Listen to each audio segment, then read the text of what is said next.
Samantala, dadalhin na ng Senado sa Socorro, Surigao del Norte ang pagdinig nito hinggil sa grupong inirereklamo dahil sa pang-aabuso. Matatandaang kahapon ay na-cite in contempt ang 4 na leader nito dahil sa umano'y pagsisinungaling matapos maungkat ang ilang ginagawa ng grupo tulad ng child marriage. Ang sentro ng balita mula kay Daniel Manalastas. Hindi umubra sa kapangyarihan ng Senado na mag-contempt o magkulong si J. Renz Kilario na mas kilala bilang Senyor Aguila, na leader ng Socorro Bayanihan Services Incorporated, na inaakusahang kulto matapos hindi makumbinsi ang mga senador na nagsasabi siya ng totoo nang humarap sa investigasyon ng Senate Committee on Public Order. Bukod kay Kilario, kulong din ang inabot sa Senado ni Mamerto Galanida, Janet Ahok at Karen Sanico. Ilang testigo kasi ay nagsabi na mayroong child marriage na nangyari sa Kapihan o ang lugar nila Senyor Aguila, pero patuloy nilang tinatanggi ito. May dokumento pang lumabas sa pagdinig na sumusuporta sa alegasyon. There is a motion to cite in contempt Jerry Kilario.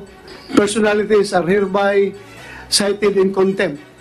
Pinapa-family planning pa talaga yung mga menor de edad na babae na pinapakasal nyo sa mga lalaking of legal age.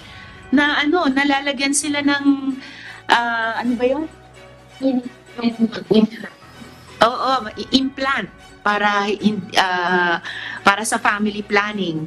Isa sa revelasyon kagabi ng ilang dating miyembro ng umunoy kulto, tila may kapangyarihan si Senyor Aguila, tulad na lang ng Let the bird sing, and unexpectedly a bird sang. May boses po ng ibon na biglang tumunog. Let the rain stop, and indeed the heavy rain stop.